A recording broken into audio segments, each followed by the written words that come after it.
अस्सलाम वालेकुम students, welcome on my YouTube channel discover education. कल हमने डिस्कस किया था कार्बोहाइड्रेट्स। आज हमने डिस्कशन करनी है क्लासिफिकेशन ऑफ कार्बोहाइड्रेट्स की। मैंने आपको पिछले लेक्चर में भी बताया था कि carbohydrates is a very important long question. आपने जब कार्बोहाइड्रेट्स का टॉपिक अटैम्प्ट करना है तो उसके साथ आपने पहले कार्बोहाइड्रेट्स की डेफिनेशन लिखनी है, ठीक है। फिर उसका लिटरली उसकी डेफिनेशन, फिर उसकी केमिकली डेफिनेशन, फिर उसके सोर्सेज, फिर आपने कॉन्जुगेट मॉलिक्यूल्स को भी थोड़ा सा डिफाइन करना है, ठीक है। कॉन्जुगेट मॉलिक्यूल्स को मैंने डिफाइन किया है यहाँ पे, जैसे when two different molecules combine to form large molecule. जब दो मॉलिक्यूल जो है डिफरेंट मॉलिक्यूल्स हों, जैसे मैंने आपको पिछले में बताया भी था कि कार्बोहाइड्रेट्स और protein combine to form glycoproteins. इसी तरह जो है प्रोटीन्स प्लस लिपिड्स और कार्बोहाइड्रेट्स को कंबाइन करें तो ग्लाइकोलिपिड बनता है, जो एक बहुत बड़ा मॉलिक्यूल बनेगा। और ये कॉन्जुगेट मॉलिक्यूल की एग्जांपल में है, ग्लाइकोफिलिक्स भी कह सकते हैं इसे।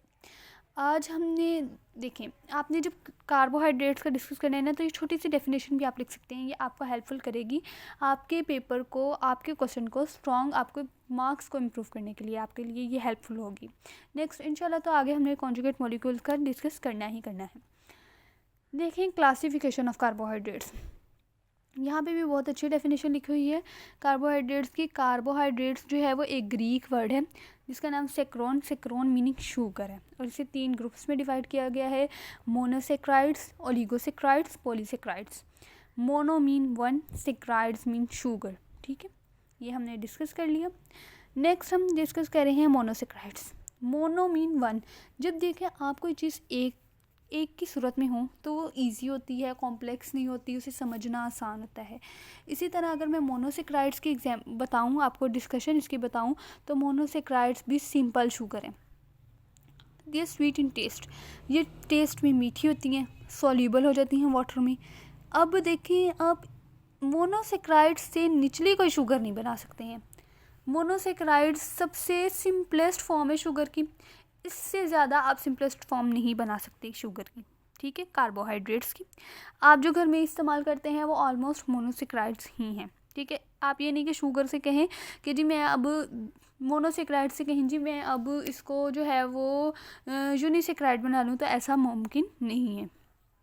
ये बहुत ही स्वीट होती हैं टेस्ट में, इजीली सॉल्यूबल भी होती हैं, और इससे ज़्यादा और कोई सिंपलेस्ट फॉर्म नहीं बन सकती। अब ये इधर एल्डिहाइड की फॉर्म में होती हैं या कीटोन की फॉर्म में होती हैं।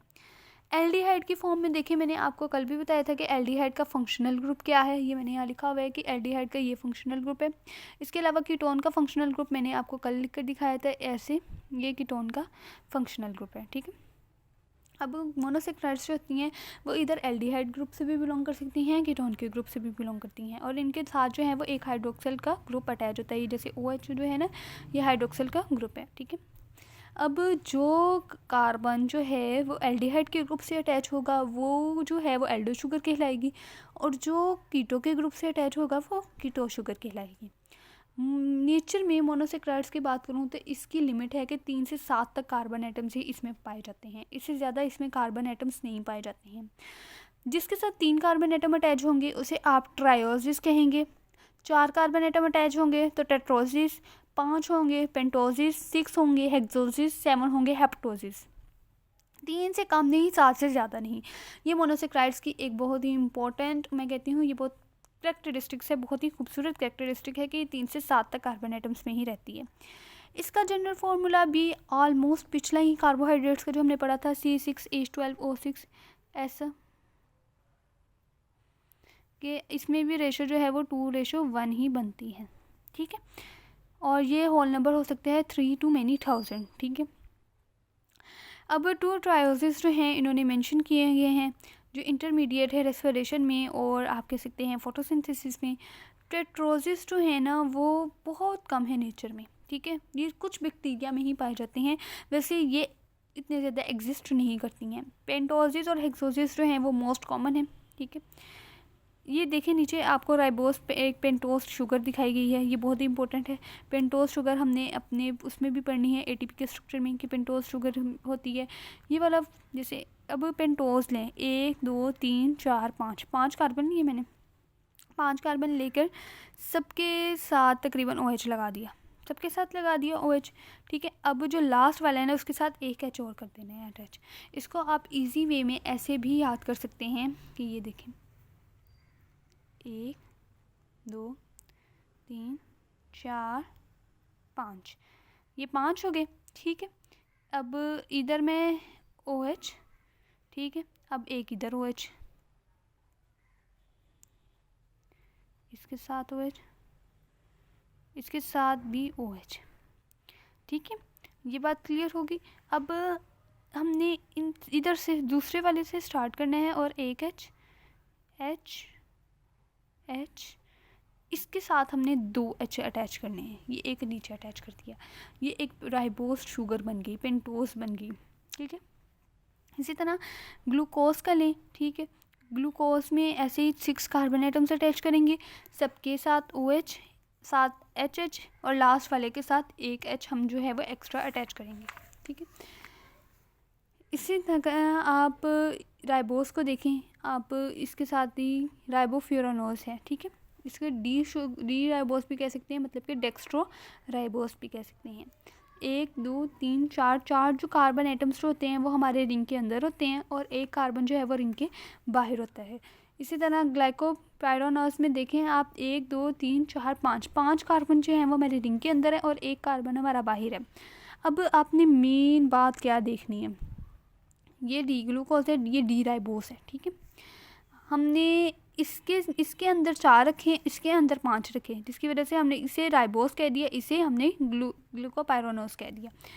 अब सबके साथ एक एक OH अटैच किया, हमने एक एक H अटैच किया, ये क्लियर हो गया। इसमें भी हमने एक एक H अटैच किया और एक एक OH अटैच किया, लेकिन इसमें देखिए हमने OH जो है वो दोनों नीचे रखे और इसमें एक OH ऊपर है, एक OH नीचे है। इस बात का आपने ध्यान रखना है। स्ट्रक्चर्स जो हैं वो आपने सेम टू सेम ऐसे ही ड्रॉ करने हैं, क्योंकि इसके बगैर आपको नंबर नहीं मिलेंगे। अब हमारे ब्लड में मैंने आपको चैप्टर के स्टार्टिंग में एक MCQ लिखवाया था कि हमारे ब्लड के अंदर 0.08% ग्लूकोज है, ठीक है।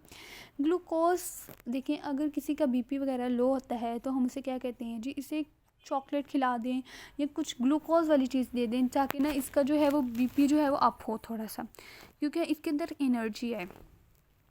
इसका मतलब कि ग्लूकोज हमारे लिए कितनी ज़रूरी है। और अगर मैं फ्रूट्स में लूँ तो ये और ज़्यादा अच्छी है। अबंडेंट किस में है, ये बात अब करती हैं कि ग्रेप्स में, फिग्स ले लें, अंजीर ले लें और इसके अलावा डेट्स, खजूरों में बहुत ज़्यादा अबंडेंटली तौर पर पाई जाती हैं। और जो फ्रूट्स में जो शुगर पाई जाती है वो आपके लिए बहुत ही ज़्यादा बेनिफिशियल होती है, बिल्कुल भी डेंजरस नहीं होती है। जैसे कि आप कहते हैं कि घर की जो हम शुगर यूज़ करते हैं उससे आप ओबीस तो हो सकते हैं, लेकिन आप जब फ्रूट्स वगैरह लेंगे उससे आप ओबीस नहीं हो सकते, उससे ओबेसिटी का बिल्कुल भी डर नहीं रहता है। अब स्टार्च, सेलुलोज और ग्लाइकोजन जो हैं वो ग्लूकोज में कन्वर्ट हो जाती हैं जब इनकी हाइड्रोलिसिस की जाए। जैसे कि अगर मैं कार्बन डाइऑक्साइड और water in the presence of light energy and the chlorophyll करूँ तो कार्बोहाइड्रेट्स बनते हैं, ऑक्सीजन बनती है और वाटर बनती है। ये आपने पढ़ी भी है, किस फिनोमिना में होती है ये जी, फोटोसिंथेसिस की इक्वेशन है, बहुत ही इंपॉर्टेंट है, ठीक है। अच्छा जी, इसलिए ये देखें यहाँ पे इन्होंने कह भी दिया, as indicated in this equation energy is consumed in this process which is provided by sunlight. Sunlight ने एनर्जी प्रोवाइड की, जिसकी वजह से ये फिनोमेना कौन सा होगा कि फोटोसिंथेसिस होगी। अब ये बहुत इंपॉर्टेंट है, it is not worthy that for the synthesis of 10 gram of glucose, 10 ग्राम मैंने बनाने हैं ग्लूकोज का, तो मुझे सनलाइट की एनर्जी कितनी चाहिए, 717.6 केल्विन कैलोरी हमें एनर्जी चाहिए सनलाइट की, तभी हमारा फोटोसिंथेसिस होगी। कितने ग्लूकोज बनाने के लिए, 10 ग्राम ग्लूकोज बनाने के लिए, ठीक है। This energy is stored in the glucose molecule as chemical energy. ये केमिकल एनर्जी के तौर पर बॉडी में स्टोर होगी और ऑर्गेनिज्म को जब रिक्वायर होगी तो उसे ऑक्सीडाइज हो जाएगी बॉडी में, और उसे जैसे मैंने आपको बताया कि जो ग्लूकोज है वो दूसरे में भी कन्वर्ट हो सकता है। जैसे कि आप इसके छोटे छोटे हाइड्रोलिसिस करवा लें तो स्टार्च, सेलुलोज और ग्लाइकोजन की हाइड्रोलिसिस करवाएं तो ग्लूकोज का मॉलिक्यूल जो है वो यील्ड हो जाता है। होप सो आपको ये क्लियर हो गया होगा। आपने इसके स्ट्रक्चर्स को बहुत अच्छी तरह देखना है, इनको याद करने की कोशिश करें। होप सो आपको ये क्लियर हो गया होगा। अगर आपको ये वीडियो अच्छी लगी हो तो इसे लाइक और सब्सक्राइब ज़रूर कीजिएगा। अल्लाह हाफिज़।